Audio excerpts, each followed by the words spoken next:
Given that the box office metrics for the Fantastic Four First Steps by both Marvel and Disney is currently sitting at $249 million worldwide, that's global metrics by the way, whereas that Marvel and Disney, they are doing something very similar with the Fantastic Four, much like what they are doing right now with Ironheart, what they did with Snow White, as well as what they did with the Acolyte series back in June of 2024, and well, a lot of this has to do with the financial cutbacks and the financial collapse surrounding the Fantastic Four First Steps.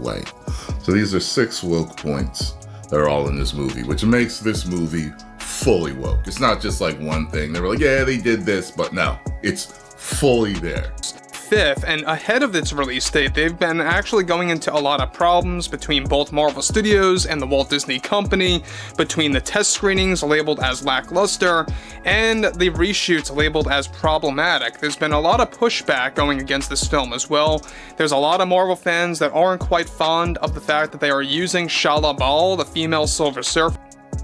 So, the question is, can a movie be woke and good? The majority of the time, no. The majority of the time, everything woke turns to shit. So, we'll see. And shoehorning it into the press tour for Fantastic Four.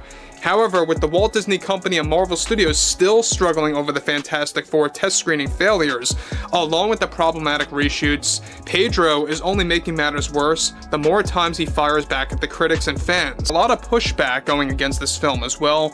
There's a lot of Marvel fans that aren't quite fond of the fact that they are using Shala Bal, the female Silver Surfer played by Julia Garner, well above the character of Norrin Radd, and that's just one thing. We also know that Pedro Pascal and his politics are not helping, and it's only getting worse from this point. With Pedro Pascal making some of the worst decisions during the press tour for Fantastic Four, one major development going on now involves how he yet again attacked fans and said some of the most offensive things yet toward Marvel fans that is already creating a division ahead of the release on July 25th. Pedro delivered the following that are just really beginning to actually have a lot of Marvel fatigue and Pedro Pascal fatigue. That is very much real. And like I said earlier, his politics, his overall view on activism, it is not helping at all in the least when it comes down to Marvel and Disney. And the fact that Marvel and Disney allows him to go on that train wreck of viewing, of course, or spewing his politics into the public eye, it goes to show you that they really don't care at all. However, with the Walt Disney Company and Marvel Studios still struggling over the Fantastic Four test screening failures, along with the problematic reshoots, Pedro is only making matters worse the more times he fires back at the critics and fans. Now, Pedro recently delivered the following in a very defensive way that made things worse. I would definitely say that I'm a proud male feminist, activist, and one that defends LGBTQ rights, and most certainly diversity, equity, and inclusion. And you know, like all of those important things that belong to stay in this industry. So here's the update, because yes, we've already talked about how Fantastic Four First Steps was fighting for its life before it even hit theaters. But now, Pedro Pascal just took things to another level. He's not just clapping back at fans, he's dragging entire groups, including MAGA supporters, right in the middle of a box office rollout. And it's got everyone talking. Now let's be clear, Fantastic Four opened big, $118 million domestic, $100 million international, $218 million globally in its first weekend. That's a win for Marvel on paper. But not everything is smooth behind the scenes. There's still that lingering tension about the casting, the test screenings, the reshoots, and now, Pedro Pascal's mouth. Because instead of just thanking the fans, Pedro has been using his press tour to take direct jabs at critics, at online backlash, and even at longtime Marvel stans who were skeptical about Julia Garner playing Silver Surfer. He's saying things like, "You don't like it? Then don't watch it. I don't want your money anyway." Bold move. Some are calling it honest. Others say it's completely unprofessional. And it doesn't stop there. Pascal even claimed that a chunk of the backlash is politically charged. And whether or not newly released films are going to cut into those box office metrics, that's really up for discussion right now.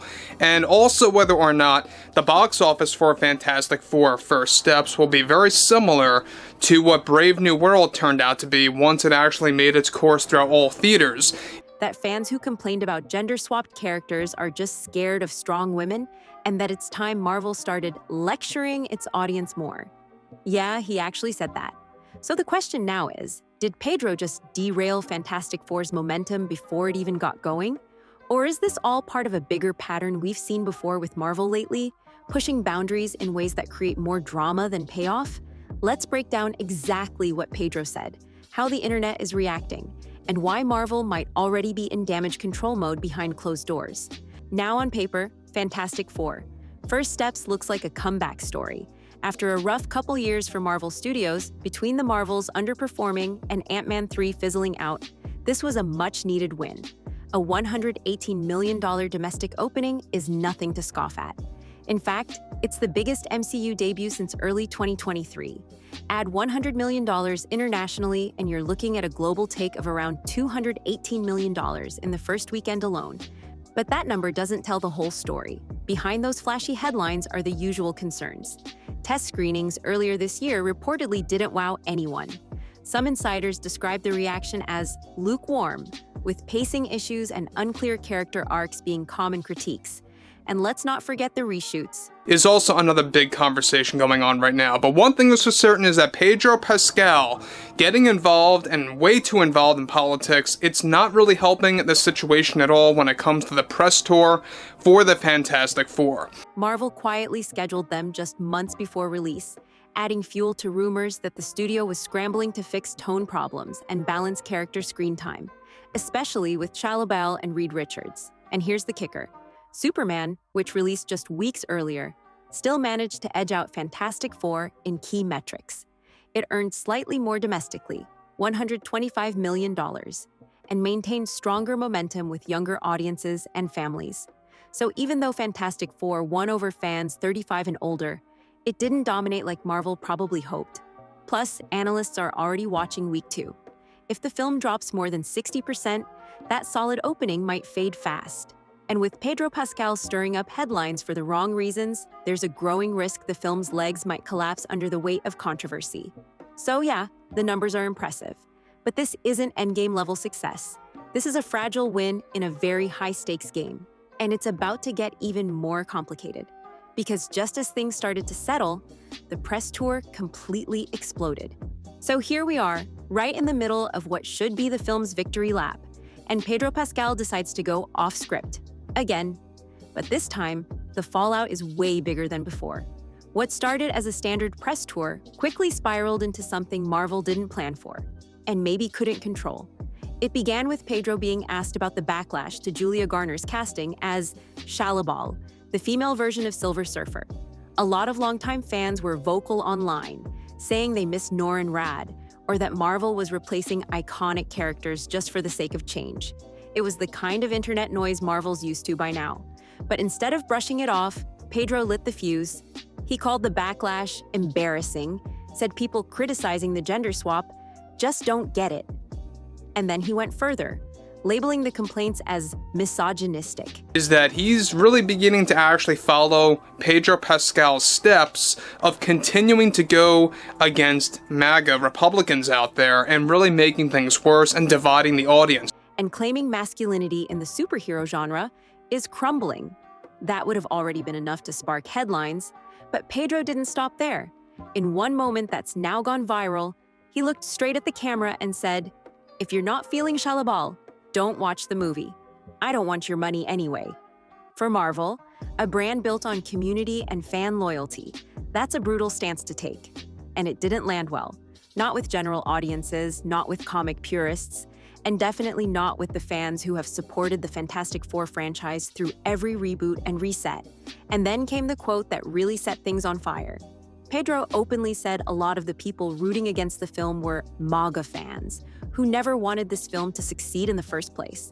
That statement alone turned an already sensitive conversation into a full-blown political war. Now Marvel wasn't just navigating box office pressure. It was dealing with a headline problem it didn't see coming. And the fallout, it didn't just hit Pedro. This was supposed to be Julia Garner's big Marvel moment. Cast as Shia LaBeouf, a gender-swapped version of Silver Surfer, she was set up to be the breakout star of Fantastic Four, First Steps. The trailers teased her arrival, the marketing leaned into her power shots, and Marvel insiders hinted she could even lead a spin-off if the response was strong enough. But thanks to Pedro Pascal's media blowtorch, that spotlight dimmed fast. During press interviews, Julia was often seated next to Pedro when these controversial moments happened. According to behind-the-scenes leaks, sources say she looked visibly uncomfortable at times, especially when the conversation shifted from the movie to politics. What was meant to be a press run about cosmic battles and legacy characters turned into a lightning rod for gender debates and fan wars. Not exactly the energy you want during a film launch. And fans noticed. On Twitter, dozens of viral posts pointed out how Pedro was monopolizing the headlines, while Julia's performance, by most critic accounts, one of the film's strongest aspects, barely got a mention. Fantastic. The problem that I have, and that I always have with MAGA folks, is that they never even admit when they are wrong, especially when it comes to their argument and debates on what they call wokeism. Reddit threads even joked that it felt like the Pedro Pascal show instead of a Marvel ensemble piece. That's not great for a studio banking on long-term character investment. If Shalabal was supposed to be the new face of the cosmic Marvel universe, the rollout completely missed the mark. Rather than highlighting her journey or arc, the conversation became all about whether her casting was woke, whether Pedro was too aggressive, or whether fans were being too critical. And behind closed doors, the tension is reportedly growing. One insider told entertainment outlets that Marvel execs are disappointed that Garner's role is being lost in all the noise. Another leak suggested that even Kevin Feige wasn't thrilled with Pedro's now infamous Endgame comparison, fearing it set expectations the film simply couldn't live up to. So now, instead of celebrating a new fan-favorite character, Marvel is doing damage control, trying to pull focus back to the actual movie. But things only get messier from here. Let's be honest, this could have gone another way. Fans weren't against Shalabal from the jump. In fact, a lot of Marvel diehards were open to the idea of a fresh take on Silver Surfer, as long as it respected the legacy. But instead of giving them both, Shalabal and Norrin Radd, Marvel went all in on the switch. And for many fans, that felt less like creative innovation and more like studio overreach. The feedback wasn't subtle either. Comment sections, fan forums, even professional critics, many of them asked the same question. Why not include both? A dual surfer dynamic could have balanced nostalgia with novelty. It could have brought old and new fans together. And in a universe as big as the MCU, there's room for that kind of bold team-up. Instead, Marvel went with a hard pivot. Norrin Radd is out. And look, I am so proud of what Kevin Feige is doing here at Marvel Studios, and what Disney is putting together to continue our efforts with diversity, equity, and inclusion. Typical MAGA Republicans will just immediately label that as some form of an agenda to make an argument or to create a talking point on their end to make them sound logical. Shalabal is in. And just like that, a chunk of the fan base felt like they weren't invited to the party anymore. And then Pedro Pascal made it worse by doubling down. Not only did he say that Shalabal should be the only Silver Surfer moving forward, but he also claimed that any hesitation around her role was rooted in fear, specifically fear of strong female leads. That blanket take didn't sit right with a lot of longtime fans who simply wanted continuity or balance, not erasure. You can see how this spiraled. The movie didn't just debut with controversy, it buried its own legacy in the process. And what could have been a beautiful crossover moment between eras became another example of Marvel choosing to provoke over preserve. Even Kevin Feige reportedly raised eyebrows internally. According to one insider, Feige warned the team that hyping this film as the next Endgame was setting it up to fail. And now with Pedro's comments dominating headlines, that fear might be coming true. Because the more Marvel tries to push new faces without honoring the past, the more fans start to push back. At this point, it's not just Marvel fans raising eyebrows. Disney executives are watching Pedro Pascal like a hawk.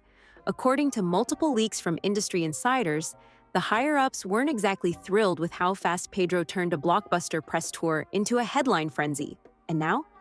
There are whispers of damage control behind the scenes. One source close to the studio claimed that Pedro has already been politely asked to tone it down, especially after the MAGA comment hit viral levels. But instead of pulling back, Pedro reportedly doubled down in his next round of interviews. He didn't just defend his comments, when they are just stupid. The problem with MAGA is that they are like a virus, and it can be very hard to quiet down the noise coming from these people, that they have an issue with people that come from different ethnicities to take on popular roles. They like to call that race swapping. I see nothing wrong with that. He leaned further into the idea that some fans need to be educated on female representation in film, even calling the backlash part of a deeper cultural problem. It's not hard to imagine how that went over in Disney's boardrooms, because while Fantastic Four: First Step still has a shot at breaking even, Marvel knows the bigger battle is about momentum. And controversy like this, it sucks all the air out of the room. Julia Garner's character arc gets buried, story discussions fall flat, and instead of celebrating the return of Marvel's first family, fans are debating politics, press tour etiquette, and who said what about whom. Some insiders are even suggesting that Marvel might scale back Pedro's involvement in the remaining promo cycle, keeping him away from major interviews and letting the rest of the cast carry the next phase of the rollout. It's not confirmed, but given the backlash brewing online, it wouldn't be surprising. Because at this point, Marvel's biggest challenge isn't launching Phase 5, it's making sure their stars don't blow it up before it even begins. And with every new soundbite, Pedro's making that job harder and harder. So now the big question: can Marvel actually recover from this? Because on paper, Fantastic Four: First Steps is not a flop. It's sitting comfortably above $200 million worldwide, with a solid cinema score and strong early ticket sales. But numbers only tell half the story. The rest? It's all about perception. And right now, the perception is messy. Pedro Pascal's off-script commentary has completely shifted the conversation. Instead of focusing on the return of Marvel's iconic team, the spotlight is stuck on politics, identity wars, and fan backlash. And when that happens, no amount of box office revenue can guarantee long-term success. What's wild is that this movie had all the ingredients to win back audiences. A refreshed cast, a new take on Silver Surfer, a chance to correct the mistakes of past reboots. But with Pedro framing every interview like a culture war, and Marvel insiders scrambling to contain it, those good intentions are now buried beneath controversy. And for Julia Garner, whose performance as Shallabal could have been a breakout MCU moment, the timing couldn't be worse. Her big debut has been completely eclipsed, and even if fans love her portrayal, the noise around the film threatens to drown it out before it gets the recognition it deserves. So here's where we're at. Marvel didn't just bet big on this reboot, they bet on Pedro Pascal to carry it across the finish line. But instead of letting the movie speak for itself, Pedro decided to speak louder, maybe too loud. Will it cost them? Only time will tell. But the bigger picture is clear. Marvel needs to find its footing again, fast. Because if every new release turns into a political debate or a PR disaster, even the strongest franchises can collapse under the weight of their own hype. Now let us know in the comments. Was Pedro Pascal out of line? Or is he just saying what others are too afraid to say? Was Marvel's push for representation overdue? Or did they go too far with the Silver Surfer switch? And will this whole situation bring fans together or divide the fandom even further? Because one thing's certain, this isn't the Fantastic Four comeback Marvel imagined.